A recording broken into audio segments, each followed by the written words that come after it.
So, not yet. Once the YouTube starts up, Mhm. we want to make sure to silence this. Otherwise, we're going to get a 25-second feedback. Mhm. And then I've got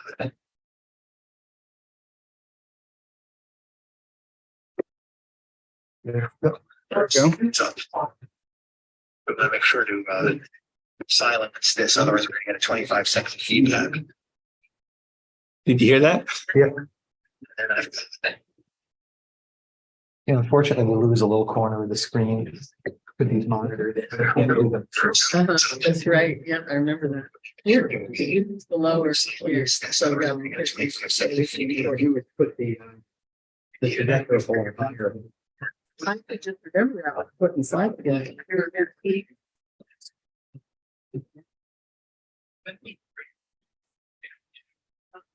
Slide it or- Yeah, maybe we'll put the projector on top of it. That might do it. That on top of the tape. Oh, tape Yeah. one. Oh, goodness. Oh, That might actually get us around this.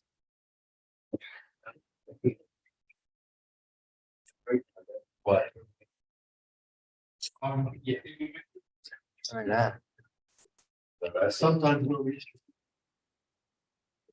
There we go. We lost a tiny bit at the bottom. I think we'll go. well, yeah. So there we go. We're up.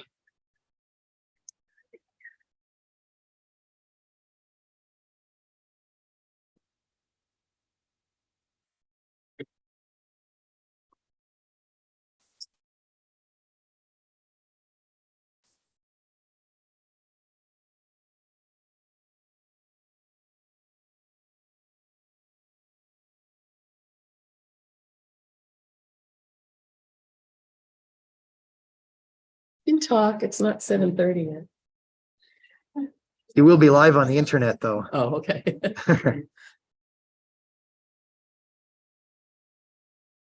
Not will be, is.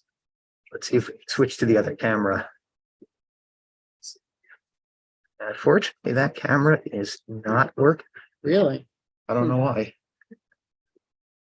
So we're just on this one, Yeah. on the monitor for the Oh, camera from the, from this one. Okay. All right.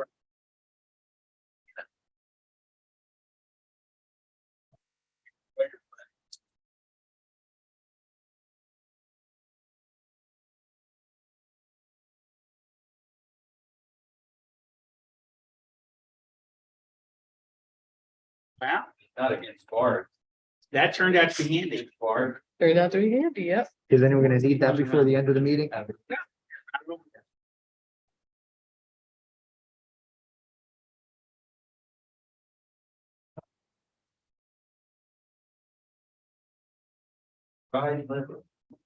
It's not coming up, right? It's just that record stop start button. You know what? There is a little Oh, you know what? Do me a HDMI do me a port favor. over- Pull out the USB power. Pull out the USB power. See if it works. That's off. Yeah, it has so little power. Do you have a USB power thing that doesn't go to your computer? No, this is plugged into the wall. Okay, and then I don't.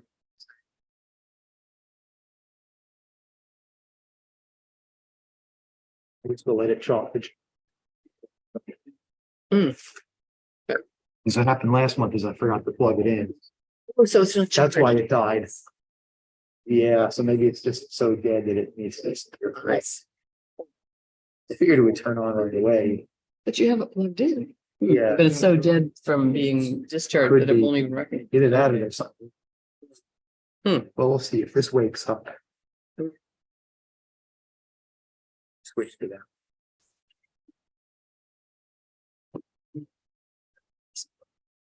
Instead you'd be here with 740. Sent me a slide. Start. Okay. Oh, we can.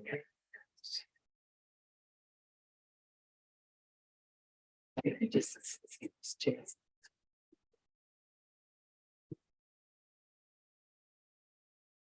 here in December.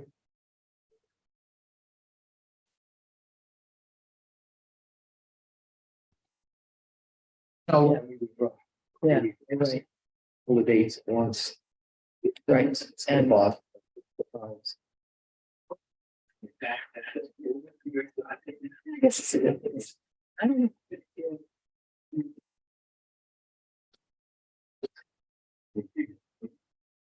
So you know the big goals. And then these. It's better out there to walk around. Okay, so. I mean, the people like to be proud.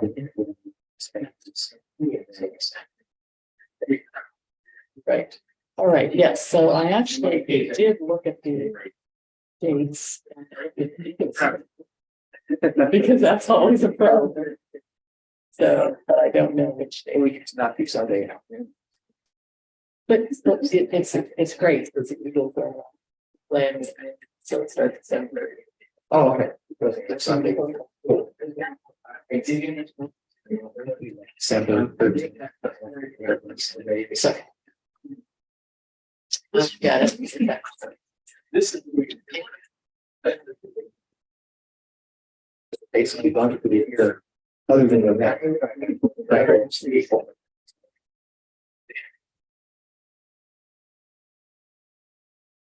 The guys. But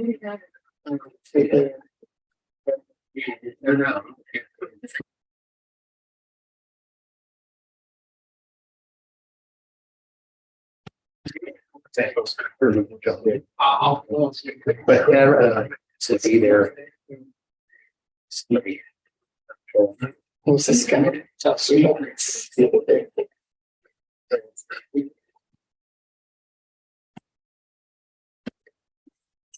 It's great. Supposed to be there.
So far. So far. It's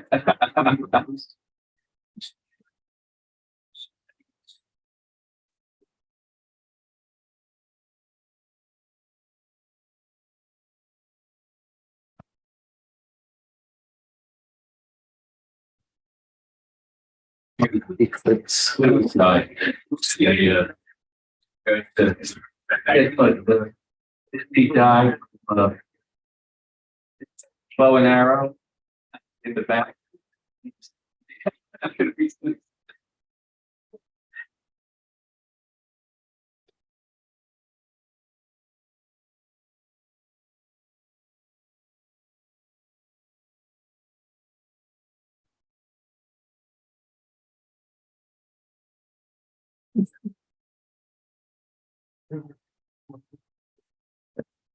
Yes, we can get some. So I was gonna use this since it seems to be third, is that okay? Hello? Is that working? Echo me. Echo me? Is that my clock? Yeah. It's so echoey.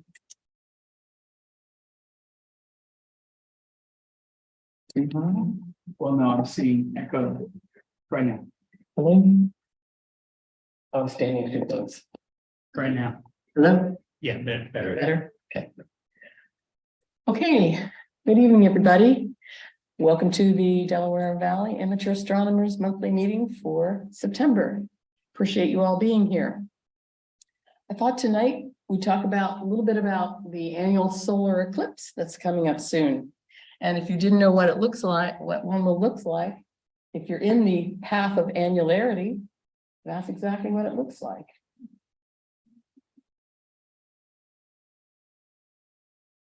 I think you changed this app on there. Which one ever? The right. Connect. Because we have to make that the active window.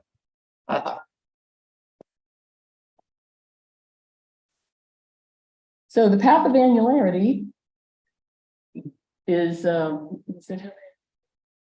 Point is the middle one. Oh, okay, there we go. Path of annularity is right here. So anybody who's planning to see the eclipse, the annular eclipse, would need to be on this path right here.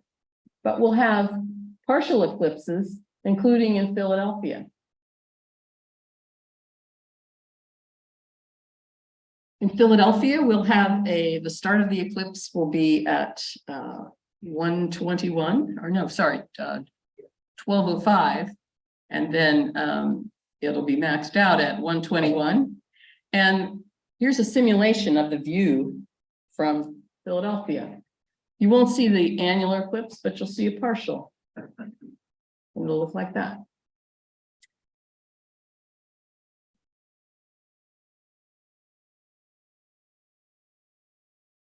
Now, what do you need to view a solar eclipse safely?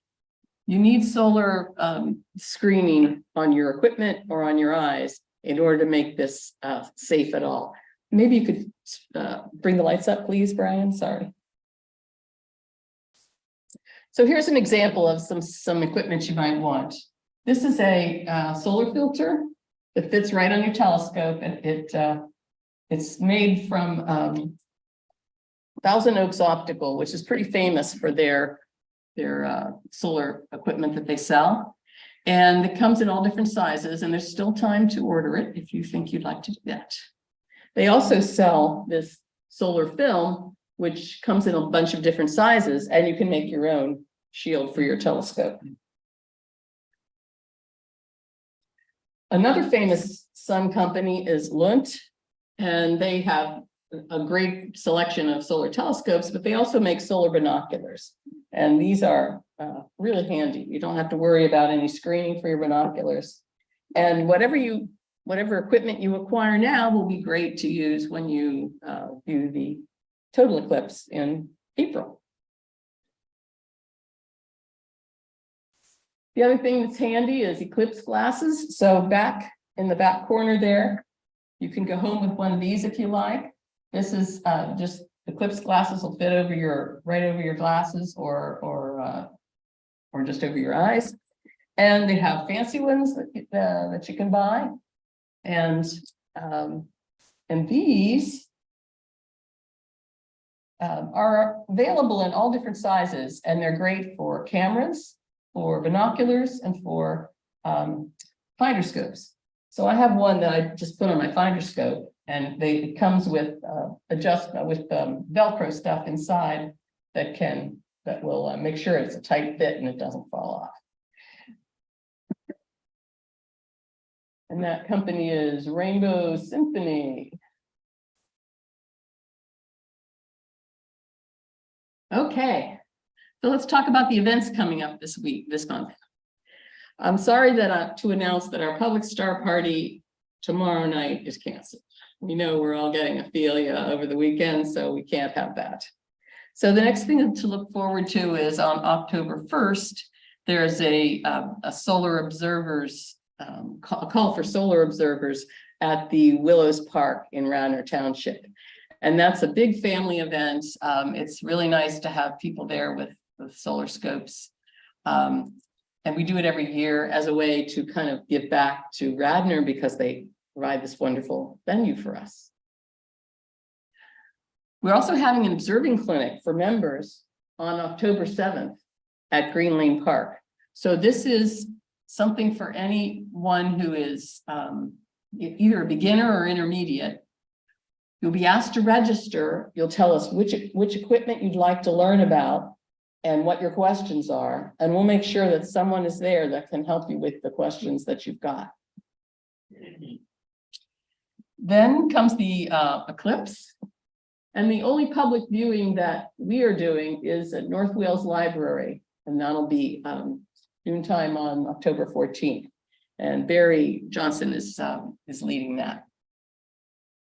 Then we have a community star party, hopefully good weather, on the 18th of October at Anderson Farm Park. That's a really nice venue that we use quite often. Astrophotography workshop is on the 18th. And our next monthly meeting is a joint meeting with the American Association of Physics Teachers on the 20th of October. Then we hope to get nice weather for the star party on the 21st of October. And we have a DVAA board meeting on the last day on October 28th.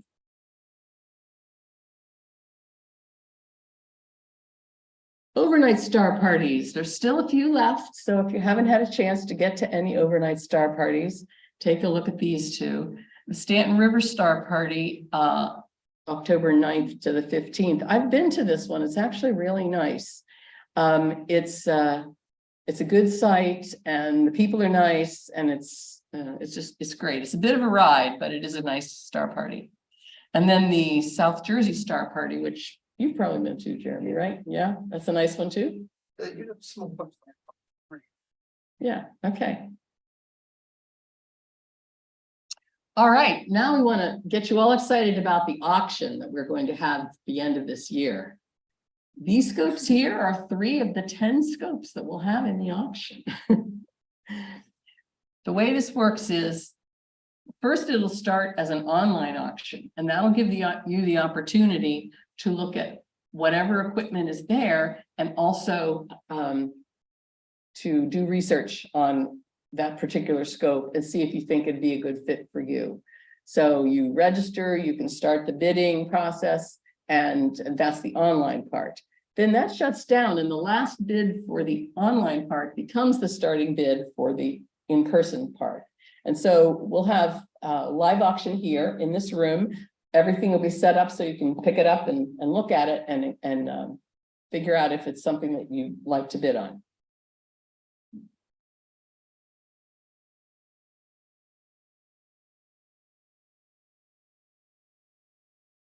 And we have 10 telescopes. So what's exciting, I think, for if you don't have a telescope and you'd like to acquire one, the starting bids for these are going to be in the range of $50 to $100, and the estimated market values for the different ones range from $125 to $625. So it's because they're used that they're relatively inexpensive. They have they don't have all the bells and whistles of a brand new one, but it can be a really good deal. Okay, now we have chair reports.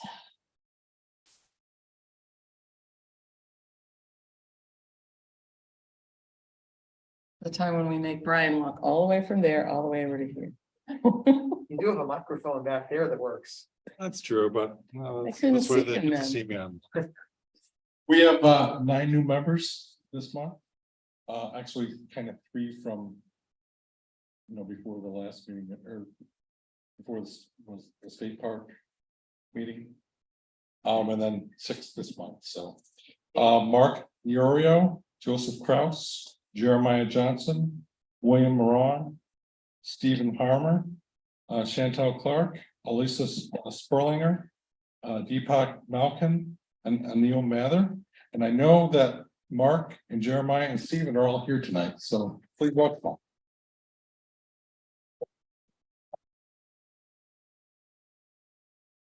Speech.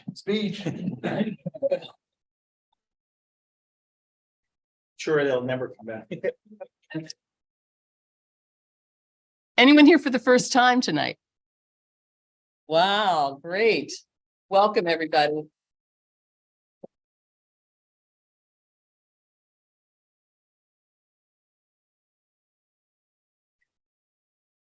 Okay, I wanted to remind everyone that memberships expire at the end of the year.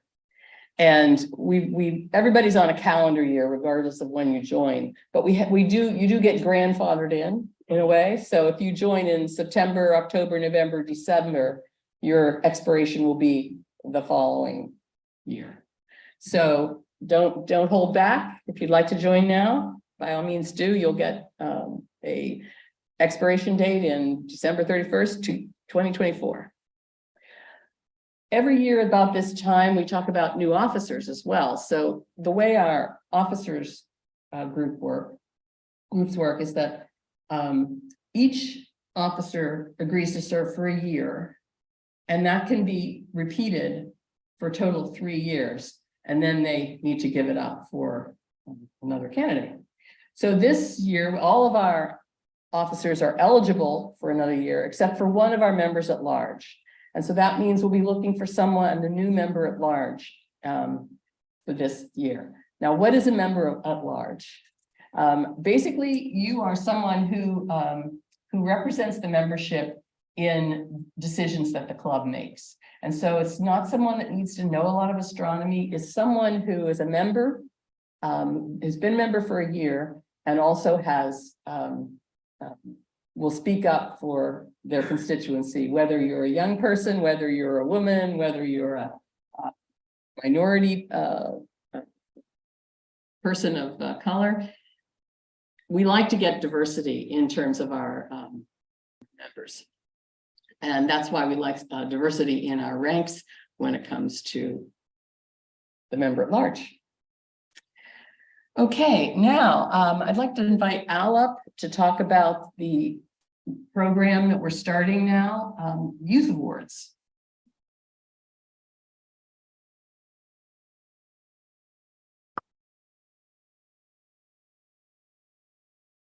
Stand over here. A few months ago, we had some presentations from high school students on their astronomy-related science projects, and they were awarded a certificate and a monetary prize from the DVAA. That was for last year. Now that September is here and school has started, we're getting the word out. And what I'm asking you to do is, if you know of any high school, middle school students, whether they are your relatives, your neighbors, or you know science teachers, just spread the word that if they have any students doing science-related science projects, give them the link that is on our DVA homepage, and that will give you the information about the youth awards. So if they're doing some sort of science project, they're probably working on it during the school year. We'd like to have the information in by early spring so we can make a decision and go from there. So we're really trying to spread the word. And I think next month we're going to do the same thing with the science teachers. If it's clear, I may not be here to give an announcement. I'm going to do a star party on that same day, but if it's cloudy, I'll be here and help out. I'm going to switch gears a little bit. Outreach, I just had an email this afternoon from the Conshohocken Free Library. They would like to have an astronomy event, family oriented, sometime in November before Thanksgiving. I know there's a ton of you that live within a 5-mile radius of the library. So if you would like to help out, let me know. Otherwise, I know where you live. I'll knock on your door in your bedroom window. Okay. Also in outreach, DVA belongs to the Night Sky Network. And every year they give us some pins and download some certificates for those members of our club who help out with outreach, star parties, that kind of thing. So tonight I'd like to present a certificate and 2 pins to Dave and Dottie Loeb. I have 2 pins so you don't fight. So come on up. The pen is the Webb telescope mirror.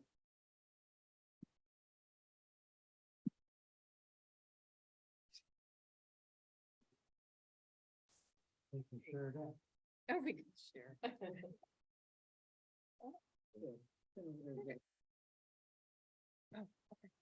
Make like you know each other. Al, you gotta get in the shot. Yes.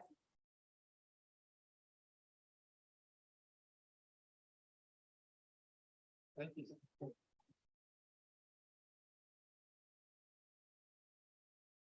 Dave and Dottie are new members and they come to almost everything unless they're sick. And they've been a wonderful, wonderful help.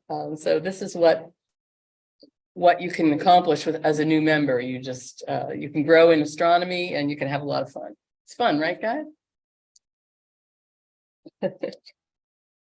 Okay, any other announcements? I think I did forget to mention these are three of the scopes that will be in the auction, but we have a total of 10. 10 of them. Okay, now this is thanks to Mitch Berger for a little bit of levity. Mitch was sitting in Wendy's and he noticed that the freckles on this dear little cherub appear to be astronomy related. I was wondering if anybody has any ideas about that. What do you see? The what? The dip?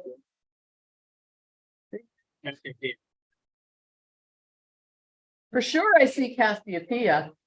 I was thinking this one, it doesn't really have enough stars for the Dipper, but it's sort of like Delphinus, isn't it? The Pleiades? Okay. Okay.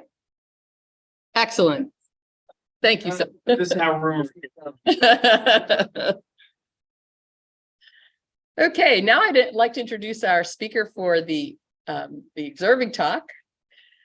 We're going to hear from Len Jensen, who's past president. I'm sure you know of him. If his reputation precedes him. He was president 2011 to 2013, and we're delighted to have him here. He's going to talk about is it zodiacal or zodiacal? I always said zodiacal, and then I started looking at the spelling and I realized I sound like an idiot. It's zodiacal, I suppose, but I think you can, life is all about being an individual. Would you like So you can. Should I, put it on? actually, what happened to the mic? Okay, Do the mic sure. instead, the handheld. It's just the clip one tends to be quieter. What are you The saying? handheld. What are you saying? It makes. Are you implying squeaky something? noise. Makes it better. I'm Oh, definitely. right into the- You just ask the Zodiac Killer. That was a weird movie. Okay, so that's right. I tend to be loud. And a disclaimer, my wife said, don't tell me. And no comments. I have nothing. Nothing to say. I'm really stuck. So thank you all very much. And I'll see you next month. So I'm going to talk about the zodiacal light temple. And before I do, I want to just relate a little anecdote about how I got interested in this particular topic. Simone and I were at a Black Forest Star Party in 2006, and we made arrangements to look at a property in Potter County, which is the county where Cherry Springs is. And we looked at it and made an offer on it that same day, and ended up having this great cabin up there, and a lot of members of the club have been up there over the years. We sold it in 2020, but a couple of years after moving in there up there, we built an observatory, and it was just great. And I remember one early September morning, I got up at about 2 o'clock in the morning to go to observe. And I was out there, and I was planning on observing for the whole night until the sun came up. And after a period of time, I looked out of the dome and I thought, I can't believe it's sunrise already. And I looked at my watch and I realized it's like another hour and a half before the sun is coming out. And it dawned on me just then that what I was seeing was the false dawn, something called the And I was always under the impression that this was very difficult to see, and it is, depending upon your observing environment. I grew up in Philadelphia, so never had any expectation and never made an attempt to actually see this. But from a dark site, it's actually quite easy to see if you know where to look and if you know when to look. And I hope I'm going to press the right button. Yes. So this view mimics very much like what I happen to see. If I push the middle, it's the pointer. Yeah. Okay, so this is the eastern horizon. This is not the view from my cabin. This is obviously photoshopped quite a bit. There's a lot of artistic license on this. But you've got Orion wheeling up out of the eastern sky. On its side, the belt stars are here. They point down towards Sirius and Canis Major, and Procyon is up here. You've got Castor and Pollux. This is actually the Beehive. And this glow that you see tilted on its side, that's typically described as a pyramidal shaped glow, is the zodiacal light. And this is what I happened to see. And it was unmistakable. And when they call it the false dawn, I really understood why they call it the false dawn. It fooled me completely. And I've been doing astronomy since I was 13 years old. And it just never connected. You know, you don't see what you don't expect to see a lot of times. But once you see it, if you know where to look and if you know when to look, it's actually quite apparent if you got the right conditions. We're going to talk a little bit about that tonight. So I want to talk a little bit about what it is, how we can observe it, where does it come from, and is this a phenomenon that's actually unique to our solar system? So first off, what is it? Go back. Okay. It's nothing more than sunlight reflected off of many, many, many teensy little particles in our solar system. So this is really just reflected sunlight. But there are lots of tricks to actually being able to see this. And one of the things that is important to understand and to know about, to appreciate how and why you can see this thing, where and when you can, is to know what the ecliptic is. And I know that most all of you are seasoned amateurs and you know what the ecliptic is, but for those of you who are new to astronomy, let's just review this a little bit. The ecliptic is really nothing more than just the plane of the solar system. So all of these planets revolve around the sun in what is essentially the same plane. The orbital inclinations vary a couple of degrees one way or the other, but they're all basically in this plane. And when you look up against the sky and project this plane in your imagination against the sky, it's described, it's visible, so to speak, by the constellations over which it is superimposed.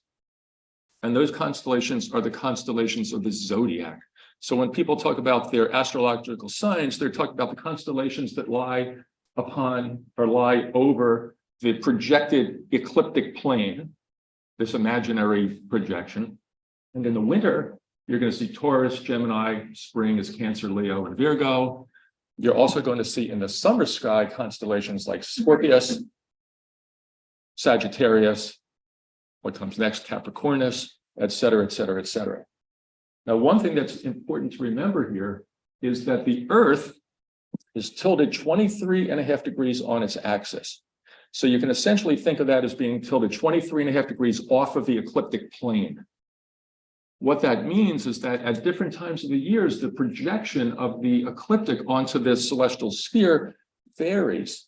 So if you go out at night in the middle of January and you try to find those astrological, those zodiacal constellations, Gemini, Taurus, they're going to be way overhead.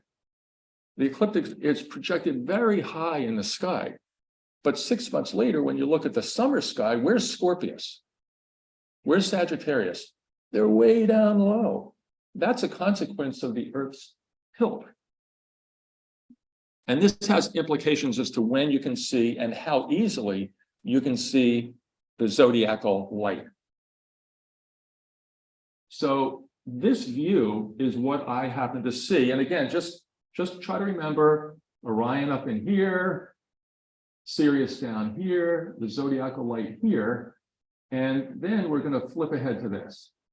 Here we've got our eastern horizon, and this is a chart that I pulled off of Carte du Ciel, which is a free planetarium software that you can download on the web. And I flipped it a little bit so that it's oriented pretty much like the photograph that we just looked at. So we've got Orion wheeling up on its side, the stars of the belt of the belt here pointing down towards Sirius. We've got the winter Milky Way right over here. And again, we're looking away from the center of the Milky Way, which is in Sagittarius. So it's smaller, narrower, not quite as bright. And then we have the constellations of the ecliptic. And this line right here is the ecliptic plane.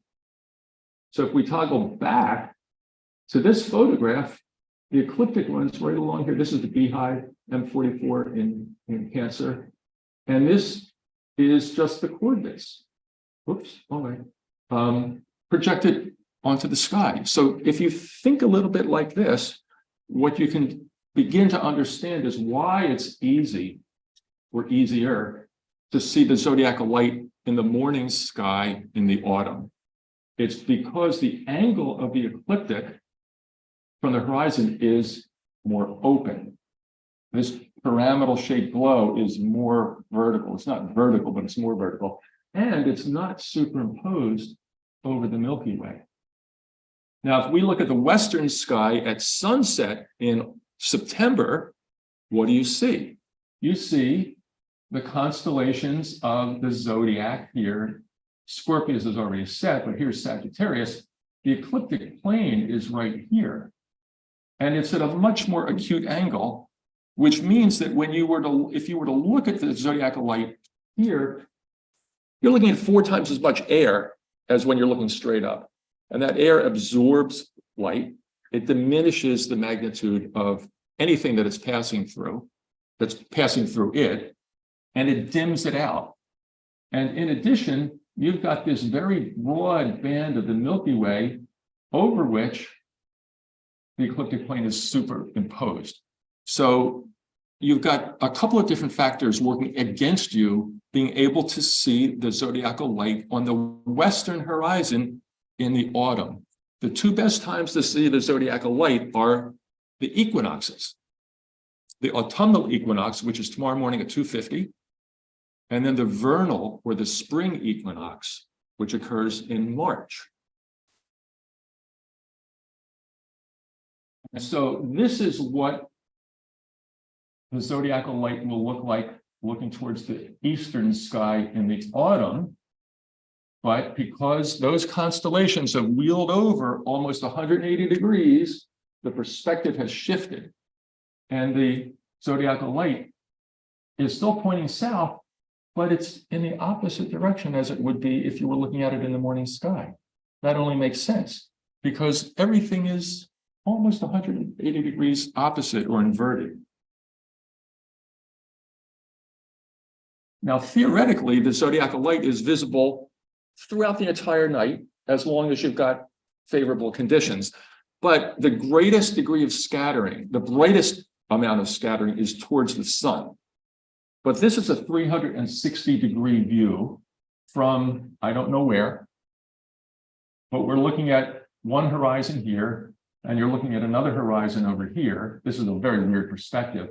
And this is the zodiacal light on one horizon. This is it on another. But you can see this faint band of light all the way across the middle. This is the zodiacal light looking away from the sun. And this brightening right here is brightening at what's called the anti-solar point. That's 180 degrees opposite the direction of the sun. And there's a slight increase in the brightness at that particular location. And does anybody know what that brightening is called? The Gegenschein. It's the Gegenschein, which means counterglow. And this is what it looks like. And theoretically, you can see this if you know where to look, but because it's so faint, you're going to have to be a pretty acute and astute observer. I've never seen this. I've never tried to see this, but it might be kind of an interesting challenge for somebody up at Cherry Springs or at at an analogous dark sky site. Why? It's all light reflected back towards us from these dust particles that lie in the ecliptic plane in the solar system. It's all just it's a reflection. It's all it is. Now, what accounts for this? What accounts for this dust up there? Well, NASA sent the Clementine mission to the moon, and ultimately, at least it was planned to go to an asteroid. This was launched in 1994. But when it was up there, it did a lot of looking at dust within the plane of the solar system. And there was an article published as a result of some of these observations. And this was in Icarus in 2002 by Han, Zook, Cooper, and Sankara. And they made observations of the zodiacal light and dust content of the inner solar system. And they kind of capsulized their findings right here. They had a simple model that attributes the light as due to 3 different populations of dust in the solar system. One of the populations of dust is from asteroids and from Jupiter family comets. So these are more short period comets that make frequent returns to the sun. And that dust has an inclination of up to about plus or minus 7 degrees off the ecliptic plane. The next contribution is from dust from Halley's type comets, which are longer duration comets.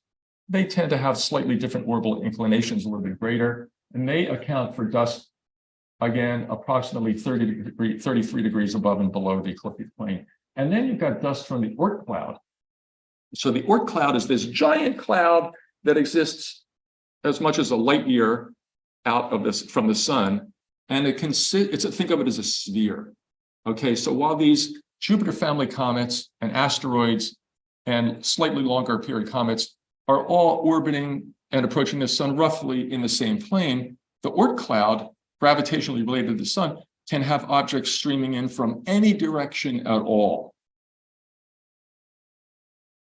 And what they found was that the best fitting scenario is that asteroids and Jupiter family comets are the source of about 45% of this dust seen in the plane of the ecliptic at about 1 AU, which is 1 Earth diameter, Earth's orbit out.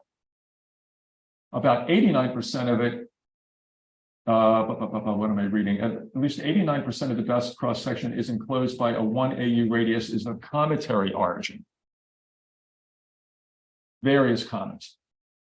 They combined all these observations and came up with some mass determinations. They think that the mass of the dust out to the asteroid belt has an upper limit of about being equivalent to a 12-kilometer asteroid. And when you look at this isotropic dust, which is from all over the Oort cloud origins, it would, if you condensed it all down, would have a mass equivalent to about a 30-kilometer comet. These sound like huge, huge objects. But if you think about the vastness of our solar system, it's really not much.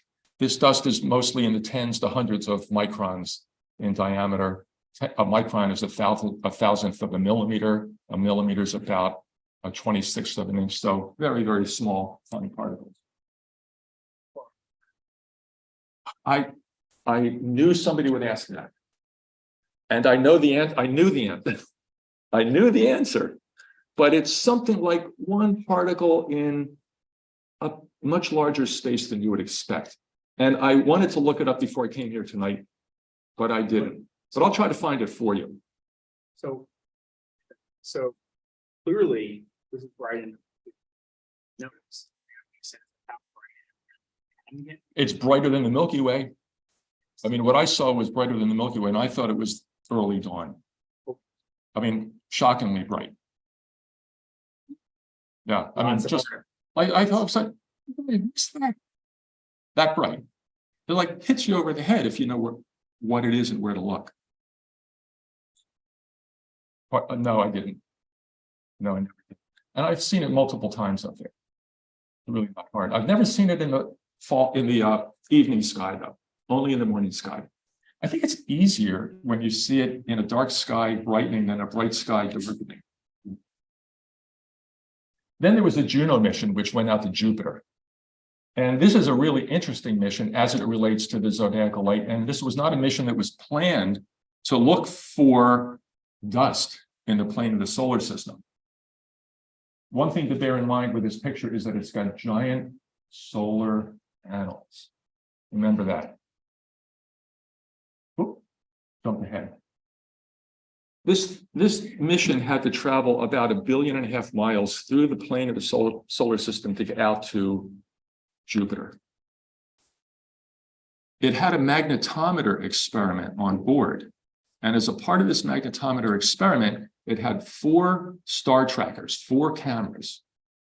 And the designer of those star trackers decided that what he wanted to do, and they took pictures of star fields 4 times a second, because Juno needed to know its orientation in order for this magnetometer experiment to actually work.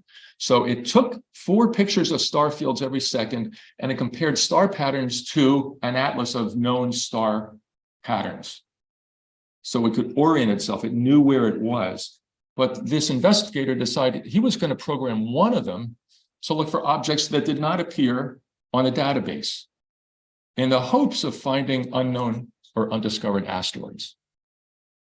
Well, all of a sudden, this mission started sending back pictures of thousands of objects flitting by, and they had no idea what this was related to. And they thought at one point it was related to a leaky fuel tank. They eliminated all that. And what they realized after looking at this over and over and over again is that these little flashes were the result of impacts on the solar panels. These solar panels were dust collectors, and they had a surface area of over 1,000 times larger than any dedicated solar collector that was put out in space. And these particles coming off were the results of collisions of the dust in the plane of the ecliptic, hitting the solar panels and breaking off sub-millimeter sized particles. And they would fly in front of the camera. So they could catalog the distribution and the numbers of these particles as the mission was plowing onto Jupiter. And they had some interesting findings. They found that the densest concentration of particles was just outside of Earth's orbit and just slightly outside of Mars's orbit. And there were little gaps in there too, kind of like what you see in the asteroid belt related to gravitational perturbations from Jupiter and whatnot. And they were almost in a circular orbit. And the eccentricity off of the ecliptic plane was kind of similar to Mars. And the orbit was circular. And the only object out around there, about 2 AUs out with a circular orbit, was Mars.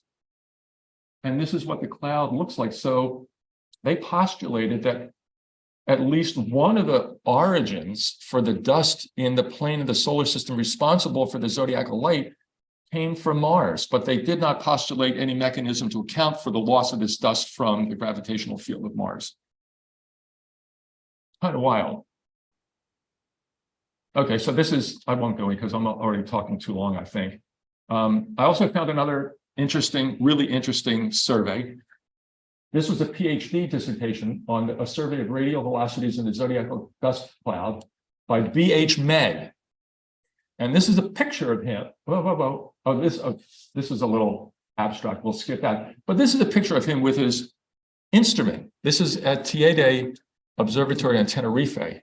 And if anybody knows anything about music, this is B.H. May is Brian Harold May. And here's him getting his PhD in 2008, 30 years after he gathered all this data. And this is another picture of him. He's the lead guitarist for Queen. And I thought there was a limit of like 10 years on PhD dissertations, but I guess it's who you know. Anyway. Oh, and is this a phenomenon that is limited to our solar system? It turns out that there are lots of surveys done of other stars. One of them is Beta Pictoris. And we know from observations that there are dust clouds in other star systems. Beta Pictoris is a prime example. Fomalhaut A is another. And actually Vega, only 26 light years away, is. That's a fuzzy image. That's not because it's out of focus. This is a mid-infrared image. of the dust around Vega. So it's highly likely that if you're on a planet in any of these stellar systems, you're going to see their equivalent. It's called exozodiacal dust, their equivalent of the zodiacal light, which I thought was really kind of fascinating too. So a really interesting topic. And I want to say thank you for listening. I don't know if there are any questions. I don't know that I can answer them, but I'm hoping there aren't. Yes. It seemed like right in the shadow of Earth when the sun was on the other side. Oh, the Gegenschein? Yes. It's actually not. It's actually not. It's much, much fainter. Light reflects off of particles at all different angles, but the most effective scattering occurs off of particles between us and the sun. There also tend to be, well, I'm not going to say there's higher concentration, but it's a more efficient kind of reflection. So it's brightest when you look towards the sun, towards sunrise or sunset. When you're looking in the opposite direction, scattering is not very efficient at all for some reason. I don't know the geometry of the particles and what technically accounts for that. Somebody may, but I can't really answer that question. No, thank you. Oh, and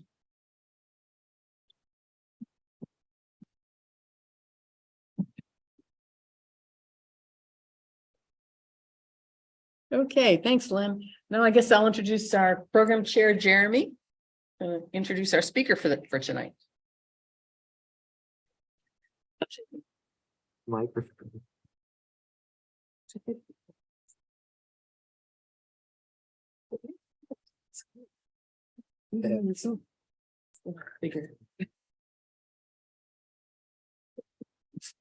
All right, hopefully you can hear me a little better.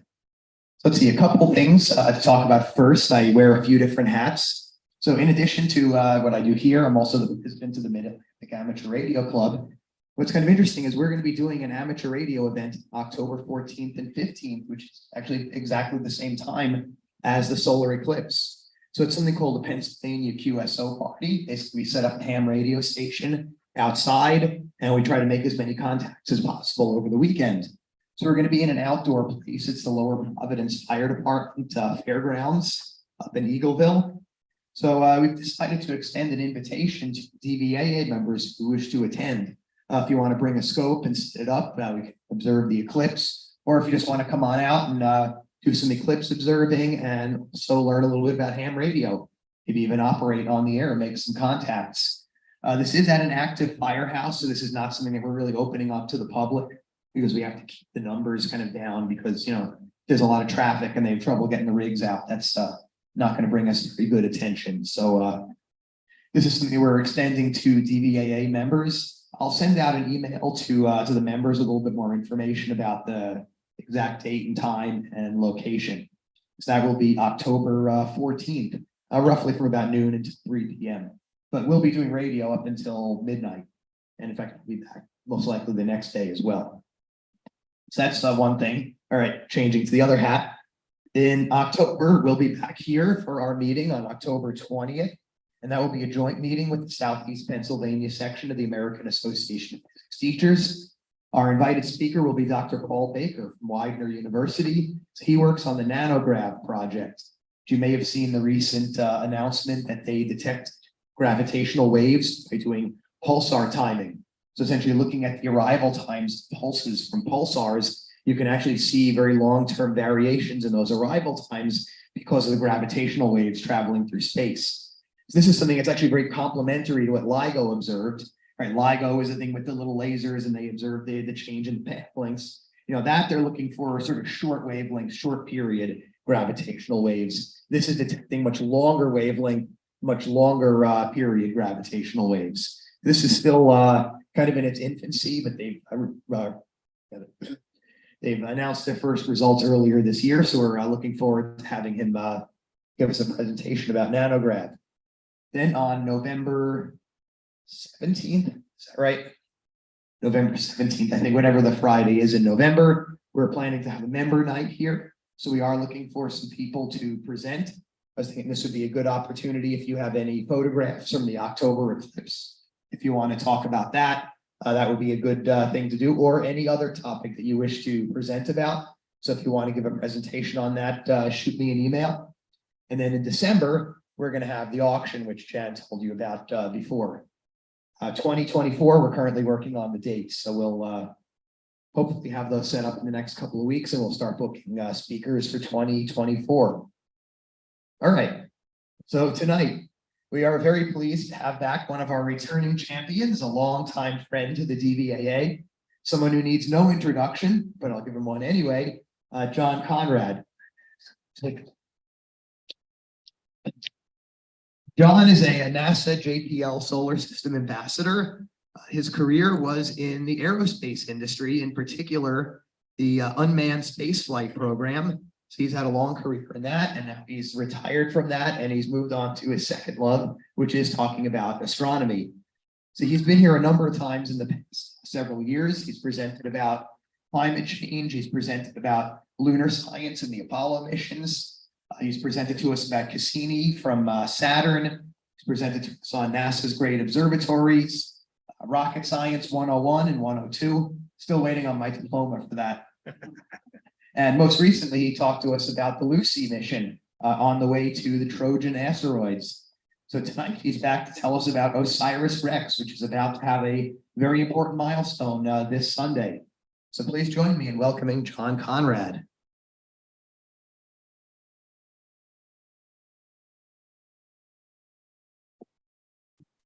Does this mic work? Do Is I it have to on? come to turn on? What do I do? There should be a little button on there.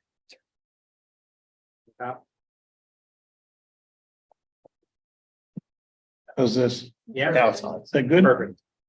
And let's see, that's the clicker there.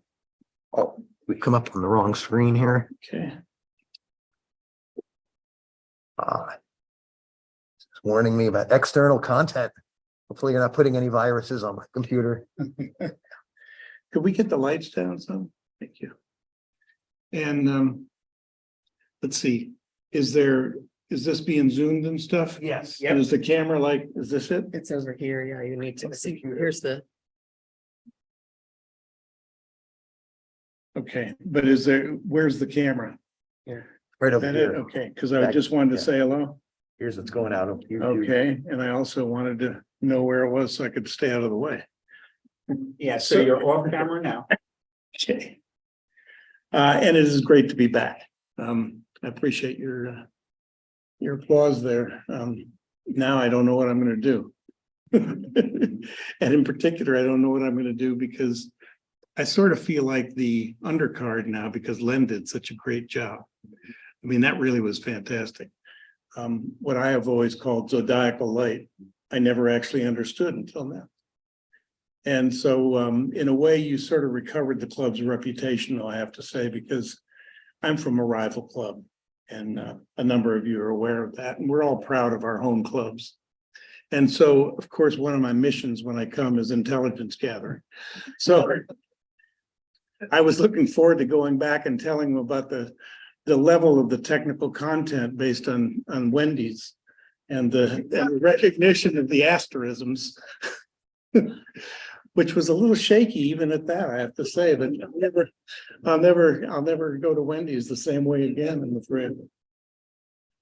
So we're going to talk about the latest, greatest NASA spacecraft in the news, which you probably all have seen, so it's a bit anticlimactic, but hopefully you'll find some interesting things here.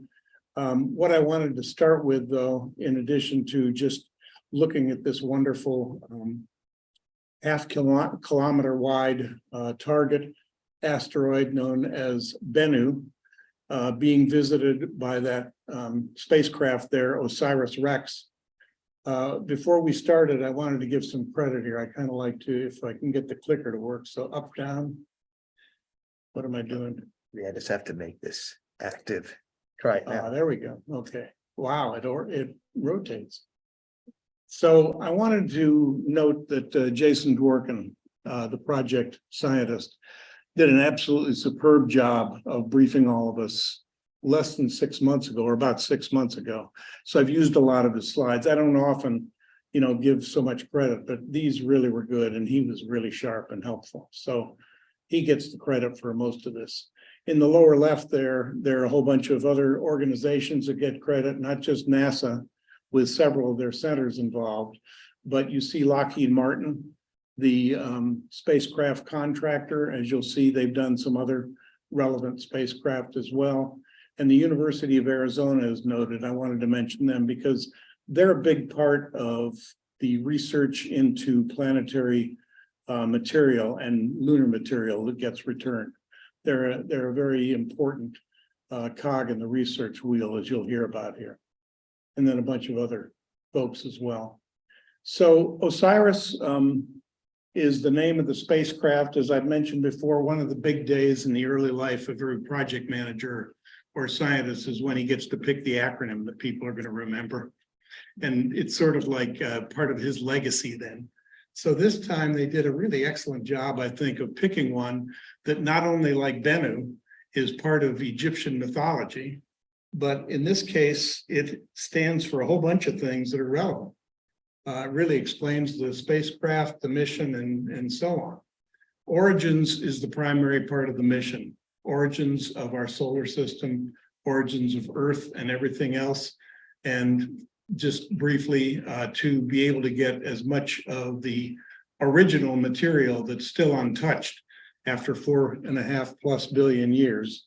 And so that's a very key part of the mission.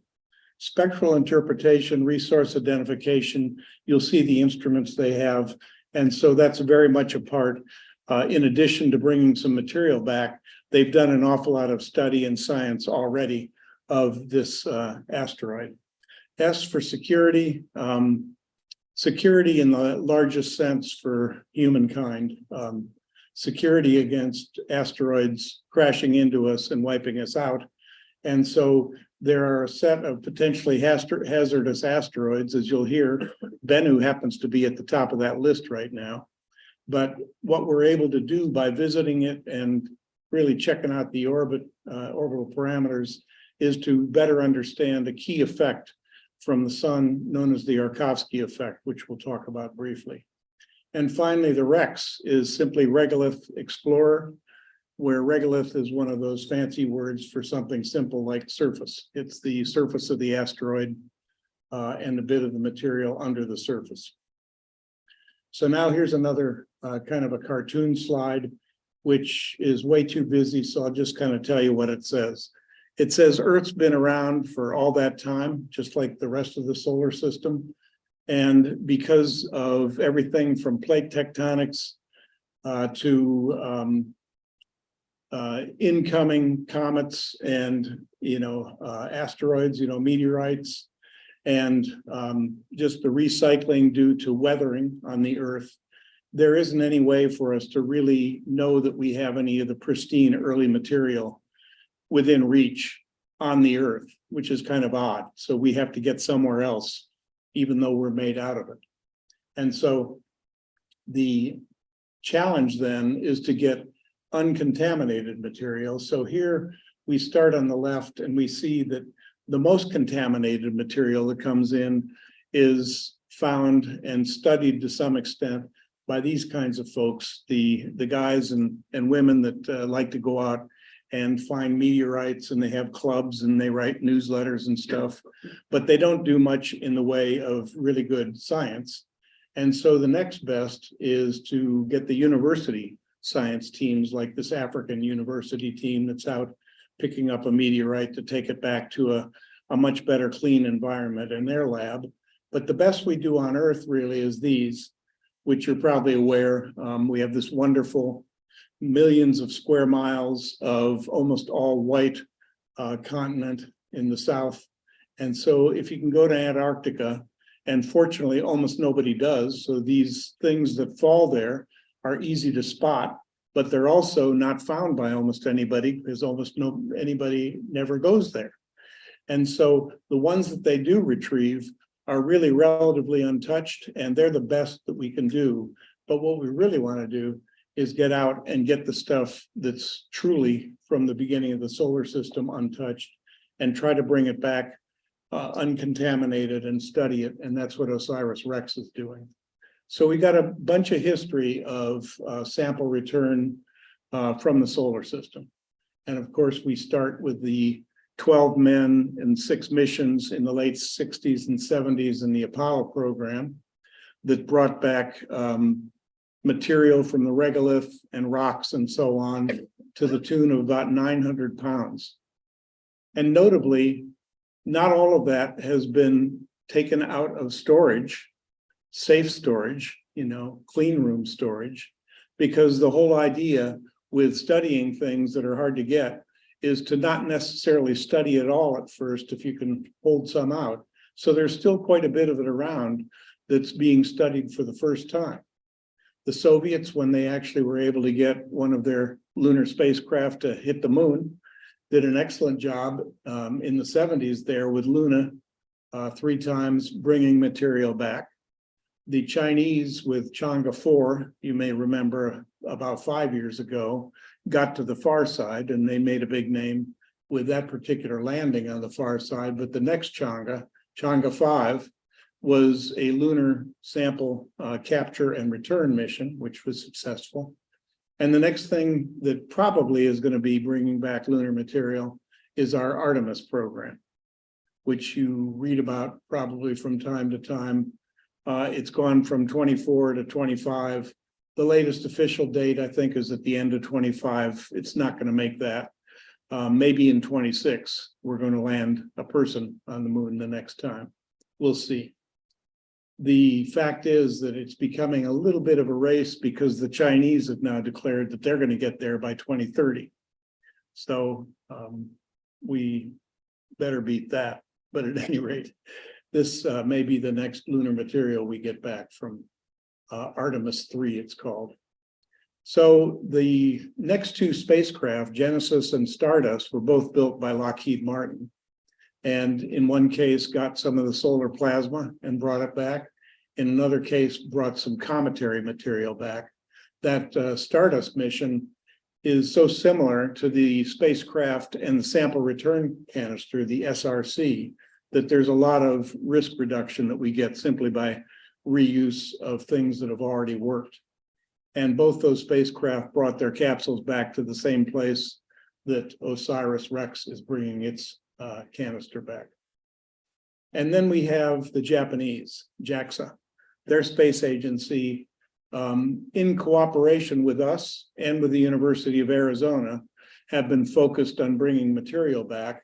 They went first to a stony asteroid, which you'll see in a minute, and then to a carbonaceous one, which is the kind that we also chose as our target with Bennu.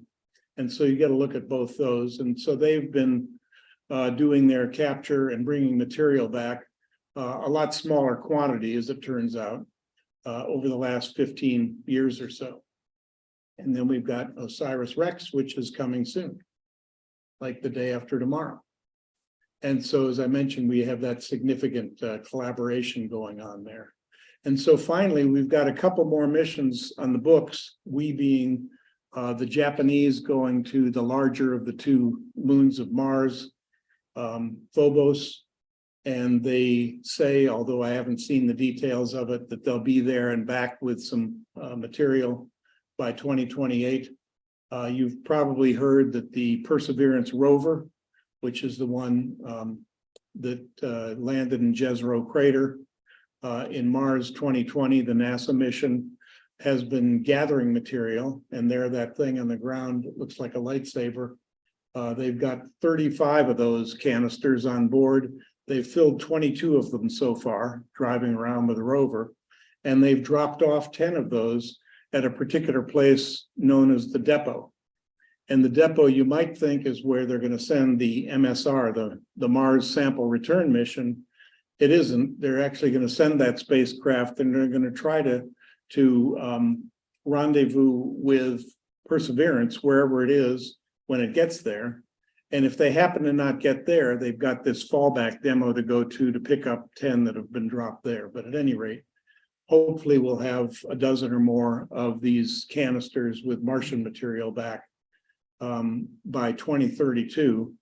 The other part of it, other than the NASA landing and pickup of the canisters and launch off the surface, which is a huge deal and requires an awful lot of mass to be able to get back off the surface, is that they don't come back to Earth. They go up into Martian orbit, rendezvous with a European Space Agency spacecraft, and that's the spacecraft that comes back with the samples. So it's quite a coordinated venture. It's funded. The details of it haven't actually, surfaced much yet, but there's a number of years yet. So here's a fairly familiar look at our solar system, looking top down on the sun with the planets, the terrestrial planets inside of that mass. And that mass is not just an artist's concept or animation. It's actually the actual, tracked data of now something over 1 million cataloged asteroids in the main belt, the green ones out beyond Mars. And the ones that have actually in this light, it's very hard to see. So I won't even challenge you, but there are some blue ones there that don't show up here in the two Lagrange points, L1 or L4 and L5 on either side of Jupiter, rather, excuse me. And those are the ones that Lucy's going to visit. So we've been tracking a lot of those, but the ones we care most about, the near Earth ones, are the red ones that also don't show up all that well, but we've now got the count well over 30,000 that we're tracking. And so we decided that that's where we want to go. We don't want to go all the way out to the main belt to get some pristine material. And so let's talk about the one that we chose. As I said, we started with a very large target set to consider. We cut it down based on the cost of the booster pretty quickly to not just near Earth ones, but those that are in favorable inclinations to reach most easily. And that dropped the number down to 192 candidates in order to not spend as much money on the booster to get it further out, but to get it as close as possible and be able to use that for payload weight. And then they further cut down the 192 to 26 by considering the fact that based on what we have been observing as well as previous visits, the smaller ones below about 200 meters in diameter spin in such a way frequently that it's hard to be sure that you can have a risk-free, if you will, touch and go maneuver to sample without damaging something. So they wanted one of the larger ones, and there are 26 to choose from. And of those, they wanted a carbonaceous one. And it's not that those are the only carbon ones, it's that those are the ones that we knew the most about. So we knew a lot about 5 of those, and from them, we chose Bennu. And as I mentioned before, on the top of the list that you can go look anytime for close approaches from asteroids, it's at the top of the Palermo Technical Impact Hazard Scale, which is a combination of size and the orbital, elements, the probability of an impact in the next couple centuries at some point. And this one happens to be at the top of the list. It's not that it's a high probability, as you can see, but it's a better than 1 in 2,000 chance that one of its orbits passing near Earth in that time period over a century and a half from now is going to be one that might hit the Earth. And so we'll get a chance to adjust that calculation many times over the next century. As you'll see in a minute, we've got another one that we thought was going to come very close very soon. And that one has gone way off the list of risk because as you get closer, you get more precise. And also there are perturbations that change the orbits. So we've got Bennu. And so let's look physically at what we're talking about. So here are the 2 Japanese targets. On the left is the one that I've mentioned before that looks like a sea otter. The little Hayabusa there, 0.5 kilometer long, but quite narrow. And they did some initial planning of the instruments required to find landing and sampling sites based on what they saw of the surface on Itakawa. And then they had to adjust things because it turns out that Itakawa has a lot of smooth and empty areas, and the larger ones don't. They're more dangerous in terms of large boulders, and they don't actually have many smooth areas. Hayabusa 2 was the second of their spacecraft that was launched, 9 years ago, and did its sampling 4 years ago, and that's on Ryugu, which is larger than Bennu, as you'll see, but nonetheless quite similar in shape and quite a similar challenge for picking a sampling site. And so now here is the look at Bennu in a relative proportional image there. All of these, of course, are images, they're not artist concepts. And so you can get an idea of the variety of craters and the size of them and all the large rocks. Remember, it's only a half a kilometer wide. So if you kind of scope out, how big that is, I don't know what half a kilometer might be here. It's probably, far beyond the end of the parking lot, but maybe not that far beyond. So we aren't talking about that big an object. And we're talking about being able to get down there and find a place to dip down safely and bring something back up.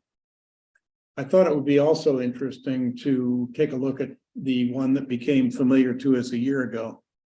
You remember we sent up the DART spacecraft, impacted this Coliseum-sized asteroid. And so there it is. You may remember Dimorphos, and that's its relative size. So it's a bit smaller than Bennu, and it was quite a splash, if you will, when the impact took place. Yes, sir. Is there a name? No, you mean sort of spherical shape Yes. with gravity causing it to have the material be more around the equator? Pretty much like the Earth does, actually, except it's not obvious with the Earth, but the Earth is squished because of gravity. It's also pear-shaped, but that's what rotating objects, going through hydrostatic equilibrating, I guess is what you would call it, when they actually form up finally and sort of flow. They stick out more at the equator, and I don't know any name for it now. I like So- the sea otter. Yeah, that one just seemed pretty obvious. If you've ever seen a sea otter, which I got to do up in the Aleutian Islands once, and lying on their back in the bay with clams on their chest and just eating, they're very, very cute. And something recent on the internet about attacks that they were doing in some particular area. They're not quite as nonviolent as you think. So we've got this spacecraft that Lockheed Martin built.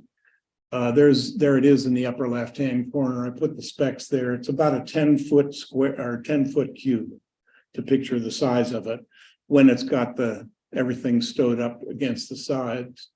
And the mass of it is about half the mass of a family sedan. So that's about how big it is.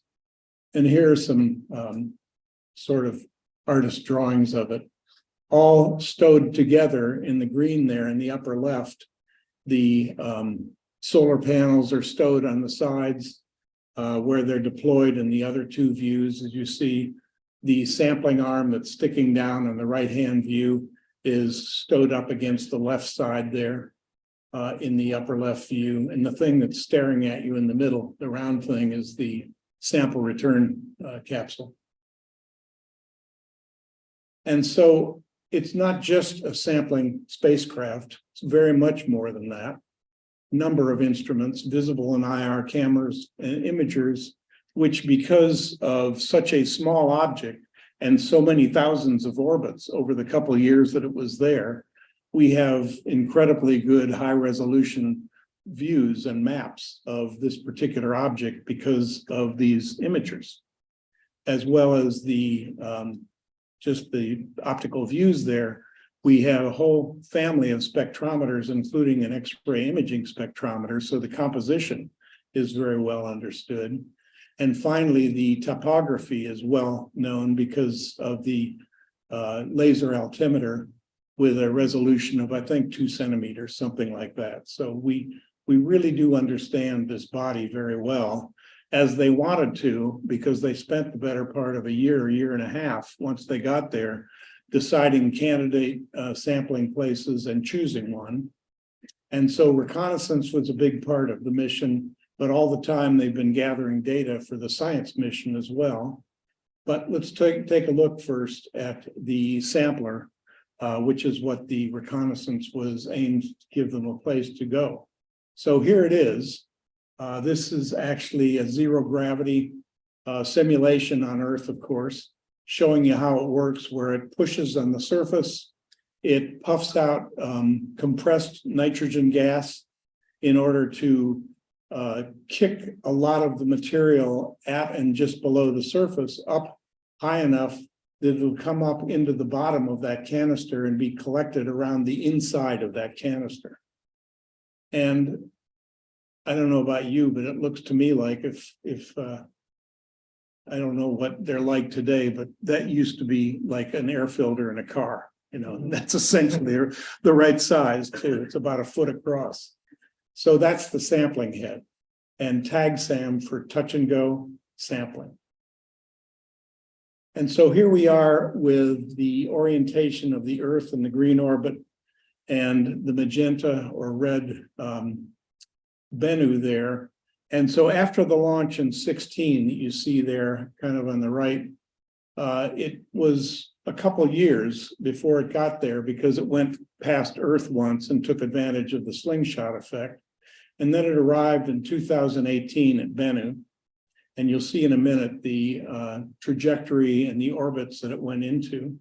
But as I said, this is now 2020 after arriving in 18. They took quite a long time to choose the place, first from 4 candidates and then the specific place in the Nightingale crater to do the sampling. They went through a couple rehearsals in 2020, and then finally they had sampling day, October 20th of 2020. And note that at that point, it was more than twice as far away as the sun, with sunlight time being 8 minutes. You all know that then double that, it's way more than that. So it's 18.5 minutes one way for commands and telemetry and so on.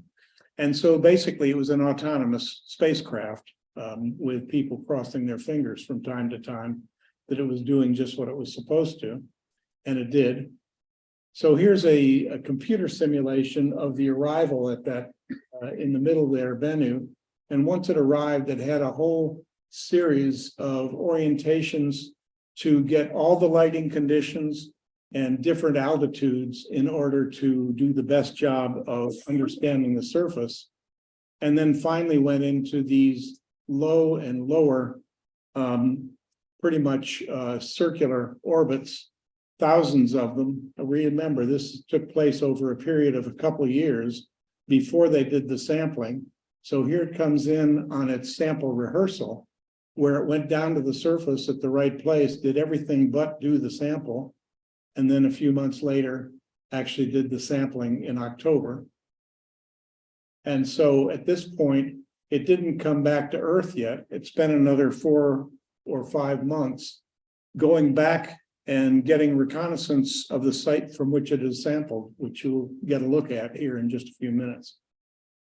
So this is now 3 years ago, and a lot's happened since, but essentially it's been en route since. And in the meantime, we had all that data that had been gathered, and so a lot of science has been done. A lot of papers published and so on already. And so some of the discoveries here briefly. First of all, for the first time, I don't know whether they expected it or not, but they kept seeing particle ejections from the surface for no reason that they could actually understand. It wasn't correlated with having observed some object impacting it. But here's one in January 2019. You'll see now, I think the slides have 4 of these. One in February. And so in each of these cases, they basically had a spontaneous eruption or jumping off of particles, small rocks and dust from the material, from the surface that were observable. And as you see, some of them didn't have enough energy to do anything but be in a ballistic trajectory and come back down 200 meters away or something like that. And some of the, again, we don't know. I don't know that there's any paper out on that yet. They learned a lot from them in terms of where there are some voids. They learned things about the density. I most want you to understand what 8 micrograms or micro G's is. That's microgravity. It's essentially no gravity. The space station is 5 micro G's. So in effect, if you went to this 0.5 kilometer wide object, you want to be real careful not to jump, because you don't have to jump with much energy to go into escape velocity. And so what you're seeing with these small particles is lots and lots of stuff departing the surface and much of it not coming back at all. Another finding had to do with using all those spectrometers, the composition of the material on the surface. And generally speaking, there weren't many big surprises here. We've sampled these sorts of things before, and we've had studies done of other material from asteroids. So the history of water and the organics wasn't a big surprise, but it was confirmed again. But what they didn't see before were these pyrozines on the right. And I don't know how, but they were able to identify not only what these are, but that they are not of origin from this asteroid, that they come from somewhere else. So now you can picture maybe Vesta or some other larger asteroid sending off large pieces of material, maybe because of an impact, maybe because of whatever it is that's causing these particle jumps that we see. But at any rate, there's material being transferred from object to object out in these regions that are, I wouldn't call them crowded, but with quite a number of tens of thousands of asteroids. Crater when they hit? Could very well be, but I don't know. And because for one thing, I don't know how, to use your term, I don't know how teeny weeny those objects actually are. They might be not much bigger than a grain of sand. Most of their velocity is very low, right? Absolutely, yeah. I mean, there's not enough gravity to attract something very much. Once upon a time, this rubble pile formed up from a number of objects that did mutually attract themselves into this. And now let me just kind of ask you to think with me for a second. Probably the main thing that we're doing here, we're kind of getting a little buried in the science, and that's maybe my fault. We're worried about asteroids that could hurt us. You know, it's this planetary defense mission. What we're finding, we found it with DART last year. We found it with Bennu, with what we've already seen when we visited, and you'll see that in detail in just a minute, is that we call them rubble piles as if we really understand these things. And we know the moon, and so we picture a regolith that's got a hard surface and that sort of thing. They're not like that at all. So we're trying to understand what these things we're worried about. And a 0.5 kilometer size is the size that we're worried about. The kilometer size of Ryugu, even more. I mean, these things are much, much bigger, if they ever did get down through our atmosphere, than the meteor crater or the Russian, airbursts and so on that we've seen, Chelyabinsk. They're much bigger than that. And so we could have whole counties, metropolitan areas wiped out by these things of this size. And to think that we can do a kinetic deflection like we were talking about last year is a nice thought, but we're just beginning to understand actually what they're like when you go and hit them. And so remember that as we observe them up close and think about the gravity, you'll see in a minute, they're not at all like what we might have thought, even though we call them a rubble pile of big rocks pulled together. So here we have, again, in blue is Earth. And in this case, what we're looking at is Bennu's orbit. And so we'll start this over again.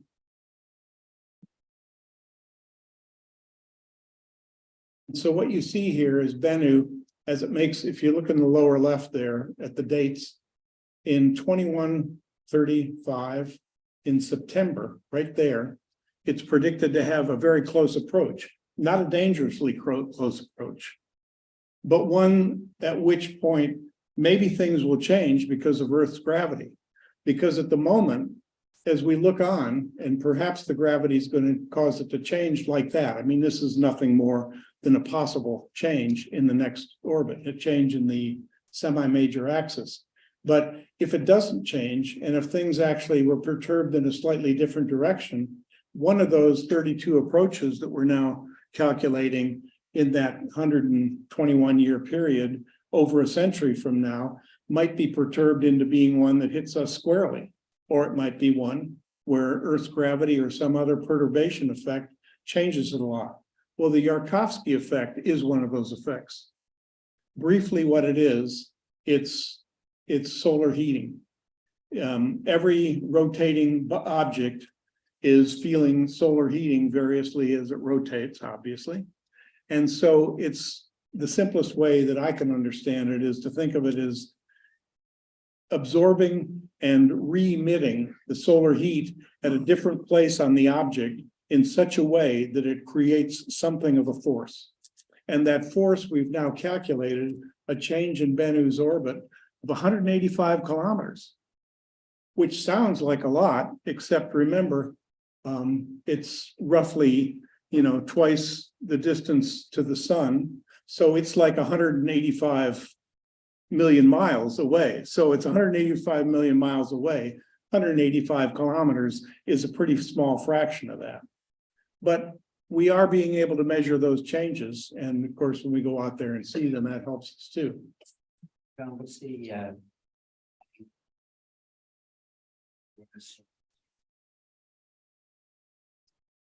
I don't know. Yeah.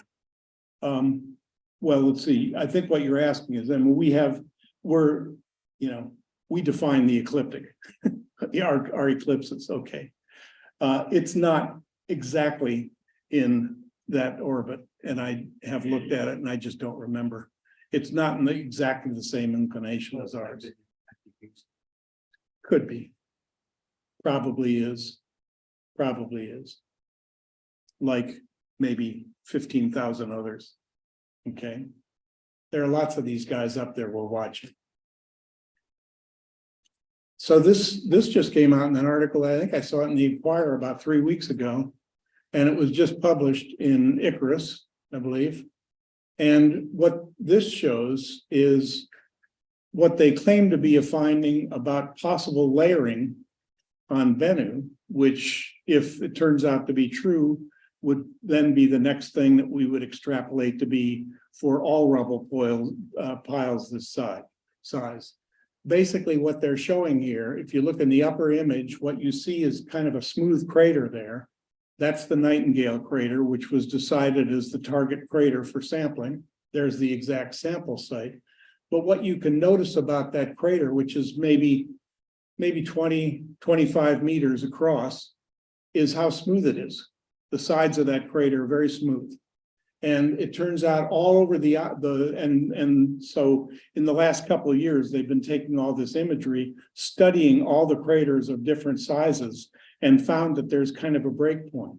Above 25 meters, like these large ones that you see on a hemispherical view on the bottom there, where they're over 50 meters across, the ones that are over 25 meters tend to have the same kind of a surface as the rest of the asteroid.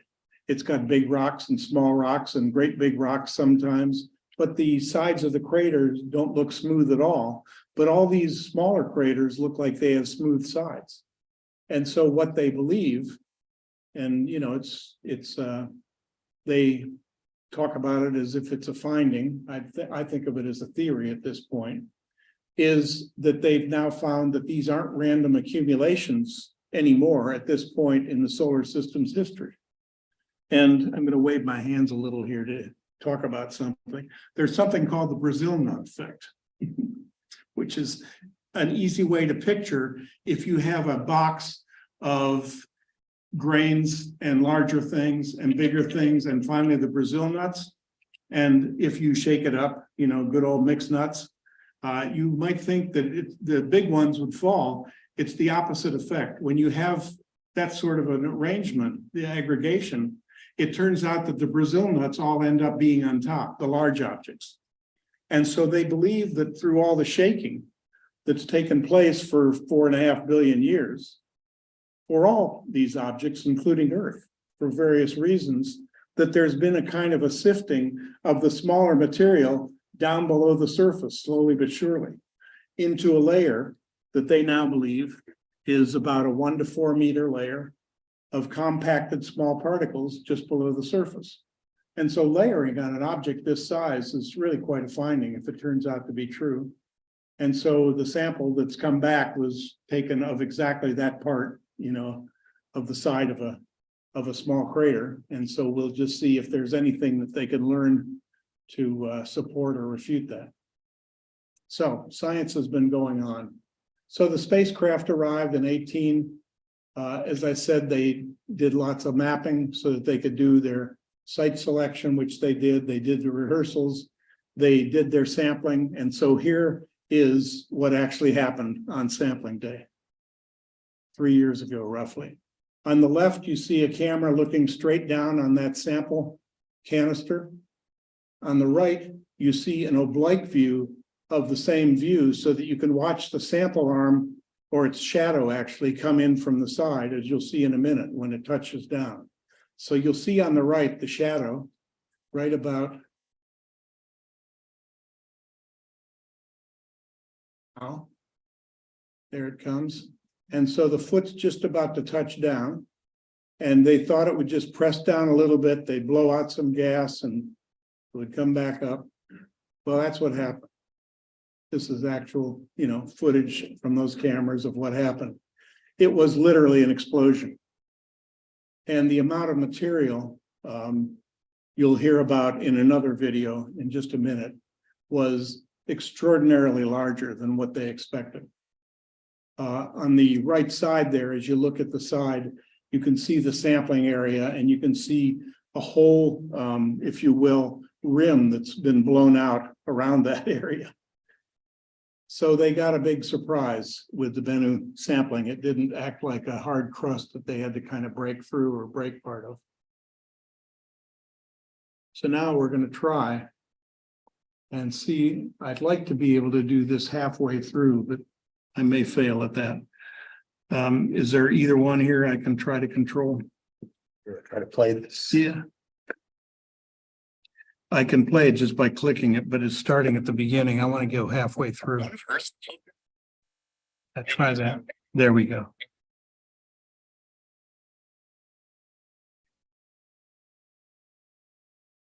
Can the people, can everybody hear this? Microphones. Put the microphone to the here.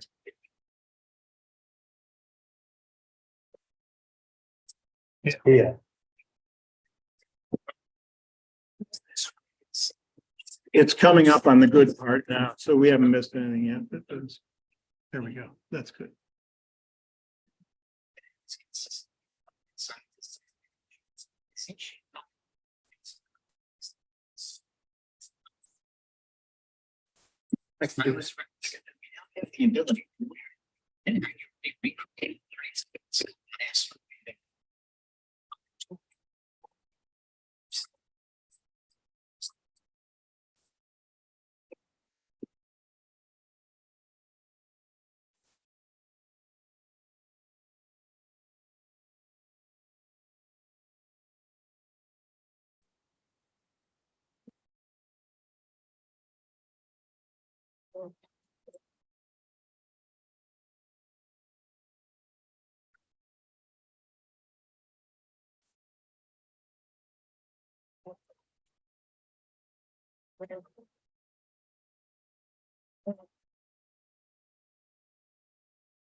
Stowed on board were about 250 grams of asteroid bed, a mountain of scientific treasure destined for future discoveries.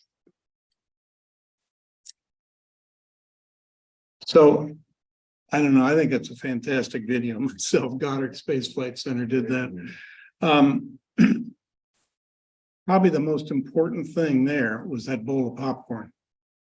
I mean, we aren't ever any longer thinking of astronauts jumping with a minimum amount of gravity around on the lunar surface. We're imagining if you went there, you'd jump and it would be like a bunch of popcorn at your feet spreading out, or you'd do this, or a ball pit like the kids like to play in. Everything just sort of slides like a fluid is what they think now, the surface.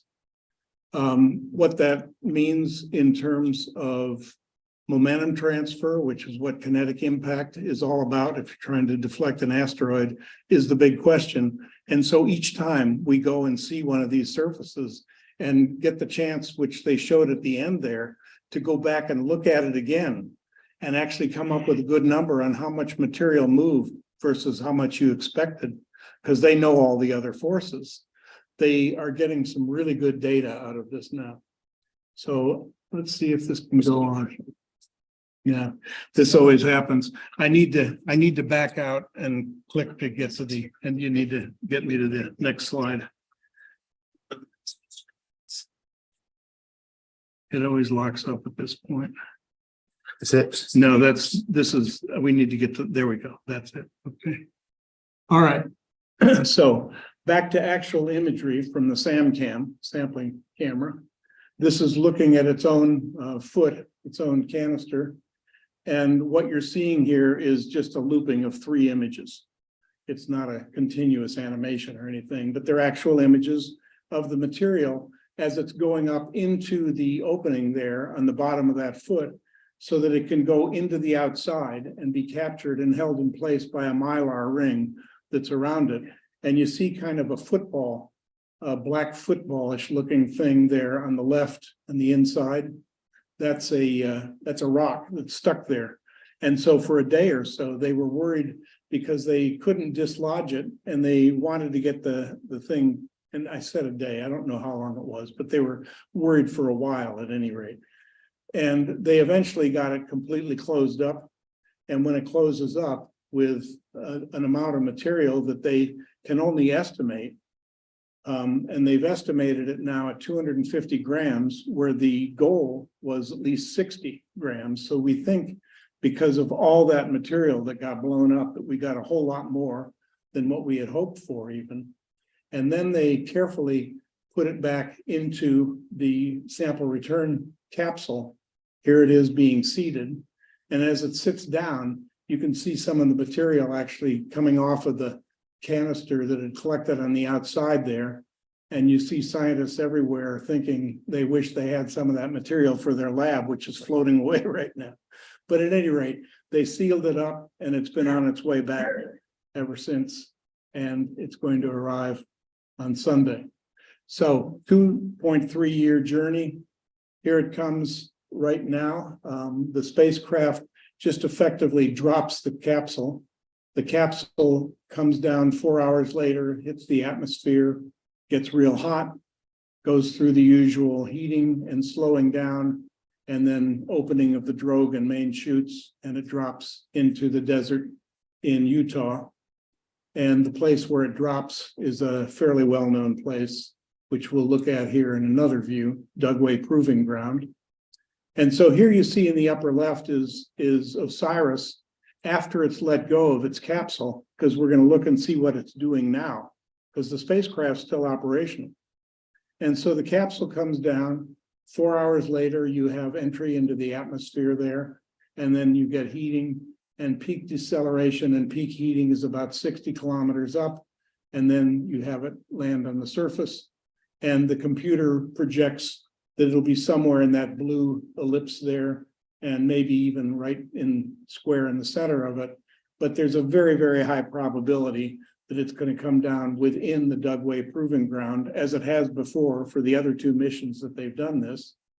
And that's a good thing because it's a protected area. And, you know, Joe Sixpack in his pickup truck can't go out and visit it before the right people get there. And so the military is all set to pick it up wherever it lands out there, and just as they've done in the past, and bring it in. So now let's just talk for a minute about what's happened to the spacecraft, which still has power, propellant, all systems operating. Well, after it was at Bennu, since then, they came up with and proposed and got approved and funded another mission for it. So it's going for the next 6 years on a different trajectory to visit a very well-known asteroid known as Apophis. And I don't know if there are any people here that follow these things, but 20 years ago, Apophis was actually in the news for a couple of years because it wasn't just at the top of that list. It was at the top of the list with a date of like 2029. And so it looked for a while like there was something like a 2.5% chance, which is a lot, that it could hit us. Turned out that after a year or two of more observations, they calculated a better orbit and came up with the fact that it will for sure miss us. But as you'll see in a minute, it doesn't miss by much.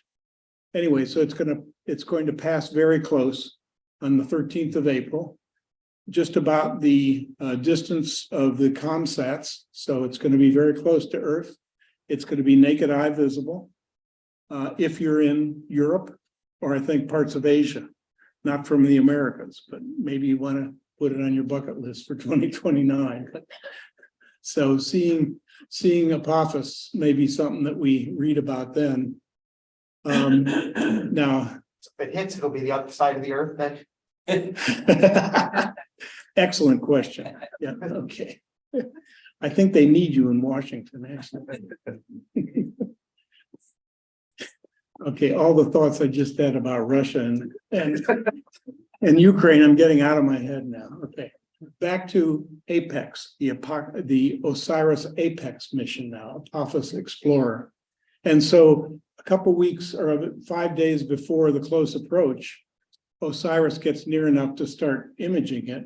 And then it does the same thing it did with Bennu. It rendezvous on the 21st of April and spends a month or a year and a half doing orbits, picking places to touch down. But you say touch down with what? You know, and you're right.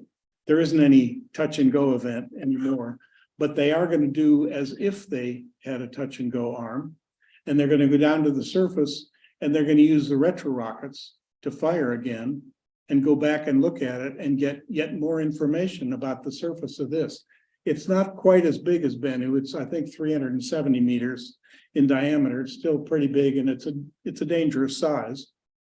But at any rate, this is yet more data we're going to get from the great Osiris spacecraft. Here's actually a view. It comes around again. If you look at the date in the top there, in 2029, which will come up right in April, right now is the close approach.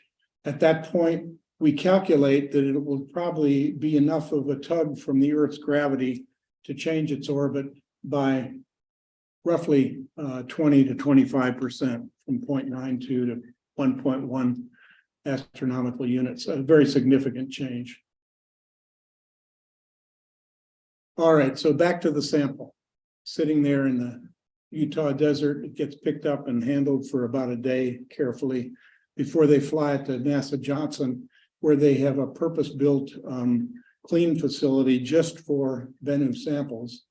And once it gets there, it gets parsed into different size samples and sent not just to the red areas. You see NASA Johnson in the center and Goddard over at the right, and Arizona, University of Arizona on the left of the red ones. They're the principal places, but there are 38 total places that already have a certain amount of that sample material coming to them in the initial run.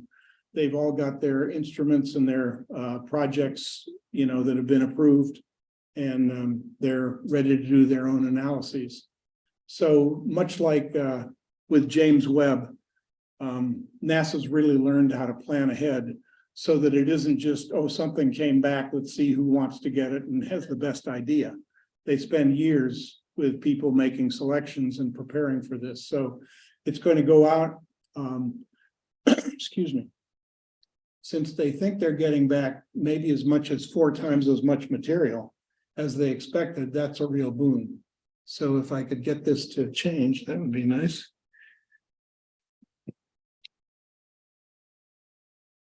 It's running low, okay.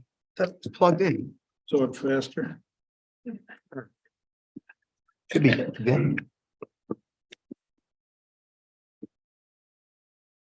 Oops. I have plugged in.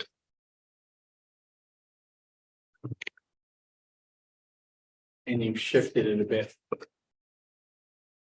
What did I shift? Oh, Here, all right.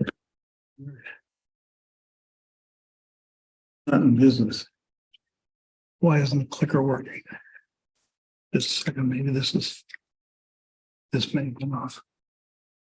No. Tell me the button. Okay. Oh, couldn't want to change slides. This thing. This shut off for some reason.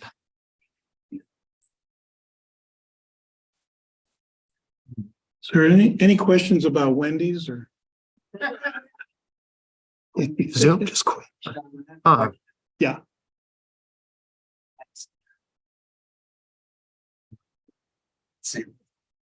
Time gets back here on Sunday. How many air miles? Are we still on YouTube? Like 251. If you want that to Yes. be a serious answer, I don't know. Is that right? Somebody's calculator. Or why this is charging. I'm gonna disconnect this monitor.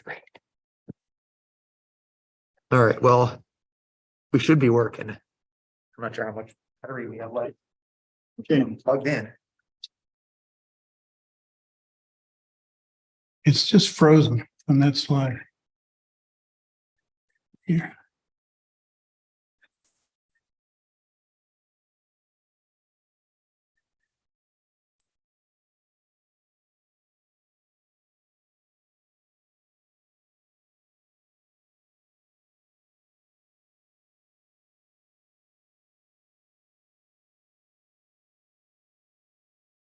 Okay, I got it now. It's working now.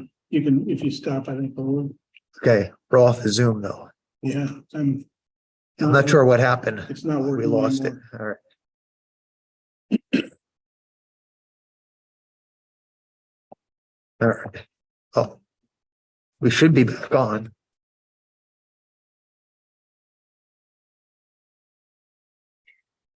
They're changing here, but they aren't. You know, your projector's not yet. What's going on here? Resume slide.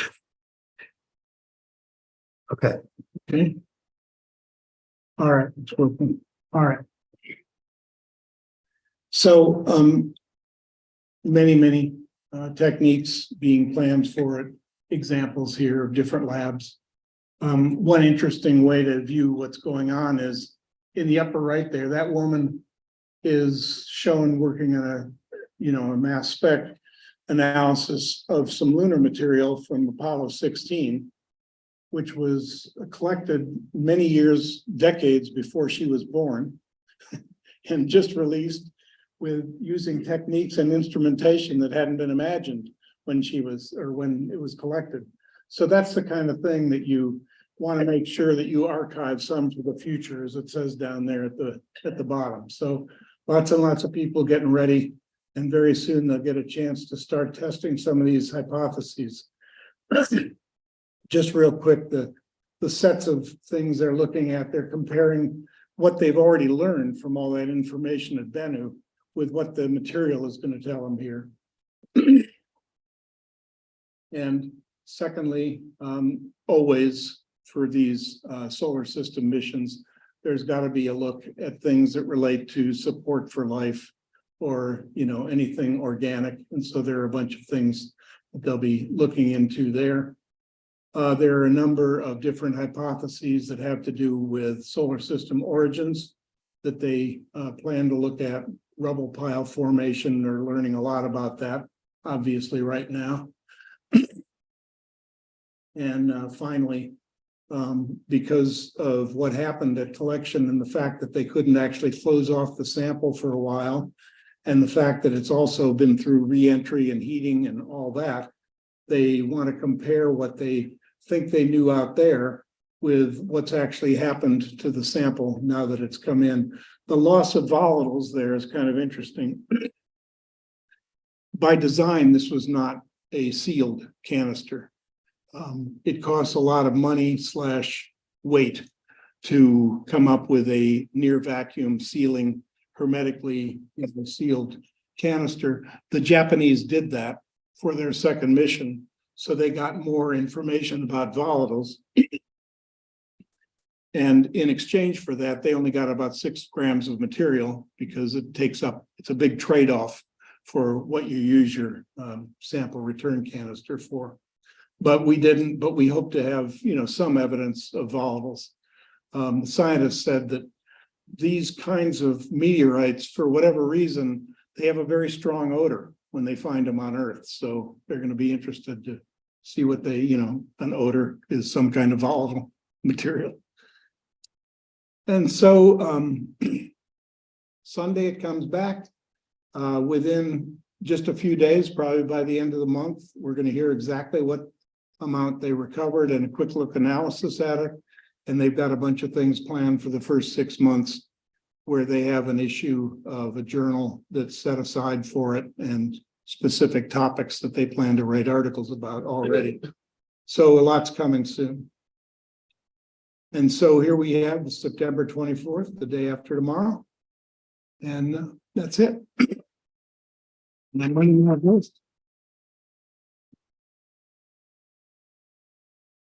Any questions?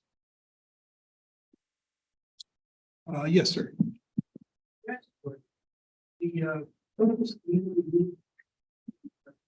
Is it what? Surface. Is it same temperature, or is it different temperatures around the surface of the asteroid? Well, I wish I could say with certainty. I'm pretty sure that it rotates in the plane of its orbit. Okay. And so that says that there might be, a little differential heating at the poles. But the fact is that it's orbiting, I want to say, 20 some hour period of rotation, exposed to the sun all the time. My guess is that it's got the same, thermal situation everywhere on the surface.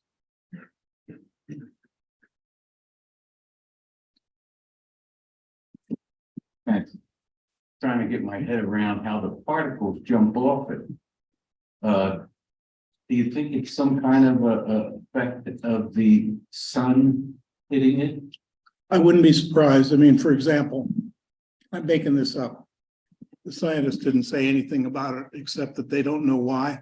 And this is the first time they've observed this. On the lunar surface, I think I talked to you about this before. Every time you go from day to night and night to day, instantly with no atmosphere, you get a most extraordinary change in thermal conditions on the ground. And that 2-week frozen, ground now is immediately released from that into full sunshine. And you get a lot of cracking. You get moonquakes from that. And so any kind of an asteroid quake, a Bennu quake, would, with the microgravity situation, clearly be a possibility of causing the particles to jump off the surface. But you have to wonder why it comes from a particular place as opposed to a number of places. Could it be some ice or something underneath the surface that's so because the escape velocity is only like a couple centimeters per second. So all you need is a little poof. I would doubt it simply because it's such a small body and it's well within the ice line, which is way out in the main belt. And so it's been 4.5 billion years baking in the sun. I would doubt that. Good questions. I'm looking forward to seeing if they actually have some answers soon on that one. If the asteroid. I just, please hold that, and I'll look forward to your question, but you've reminded me of something I forgot to mention. Because of these particles jumping off the surface, and you saw there 4 different occurrences, but it's like every few weeks they saw this happen for years. So it's a regular thing. They decided that, and this interestingly goes back to the dust and the and the discussion that we had before about what I've always called zodiacal light and never understood till now. But I guess what I'd have to say is space is not nearly as empty as we like to think it is. There's stuff that's just being thrown around that gravity isn't able to fight all over the place. Very small, lots of dust. So now back to the asteroid. So if Bennu does it, then obviously a bunch of other rubble pile asteroids, of which there are thousands now, do it. So here are these asteroids kicking off these things to escape velocity. And so they actually went during the last pass, which was last year sometime, to the southern hemisphere where they could see Bennu as it went by, to see if, like a meteor shower, they could actually see the results of some of this dust entering the atmosphere. They didn't, but they tried, okay? So everybody's interested now in this dust coming off the surface, or I say dust, it's small particles, it's popcorn or something like that. Yes, sir. If the asteroid actually came to Earth, would it be possible that it could get caught in orbit?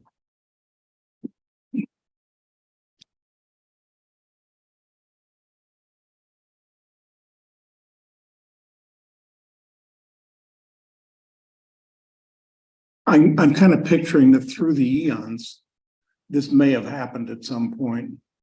The planets are called planets because they sweep out their orbit. And so we call these near Earth objects, but what they are is objects that I believe the definition is something like they at some point get to 1.3 AU in their orbit, okay?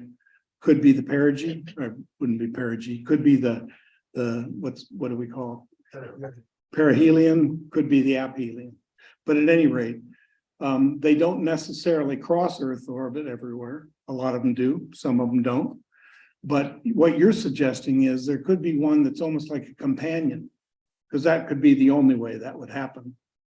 And I have to believe that if that did happen, and I'm sure it happened during the formation of the planets many times in pieces, getting close enough and being drawn into the bigger piece. I very much doubt that it could ever happen, but I don't think the probability is 0. Which reminds me of Oppenheimer. Have a lot of you seen that? Yep. Great line about where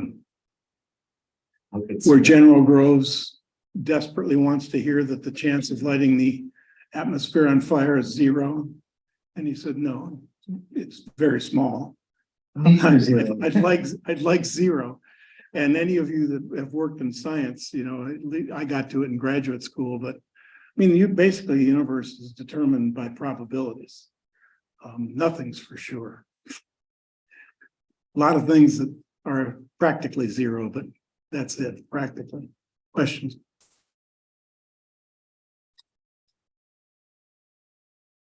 So here's one, from this period, 2018 to 2020, was the spacecraft actually orbiting Bennu, or was it co-orbiting around the sun with it? No, it was orbiting Bennu the whole time. It rendezvoused with Bennu.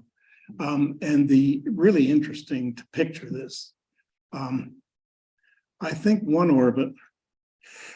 Don't hold me to these figures because I haven't looked at them in a month or so, but I think it's like 0.62 kilometers was the semi-major axis. Well, the radius is 0.25 kilometers.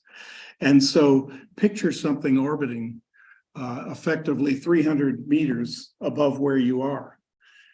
If you translate the orbits that it was doing into what we call if we translate what we call low Earth orbits, and the percent that 200, 300, 400 miles is to our 4,000 mile radius, and we talk about that with Bennu, then basically you'd almost, if you were very tall, you'd almost be ducking once in a while as it came around.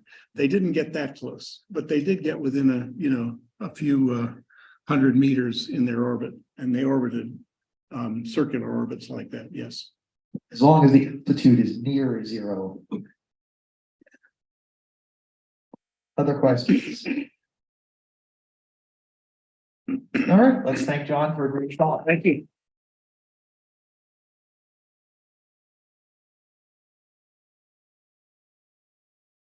Did we lose? We're still on. Oh. Okay, bye, everybody. Thanks for coming, and thanks for everyone here for your attendance and your great questions. And we'll look forward to seeing you next month here in Radnor. And please, if you have any astronomy equipment that you just would like to donate to the auction so someone else can enjoy it, bring it to any event and we'll take it and we'll put it into the auction. And we'll see you then next month. Cool. Thank you.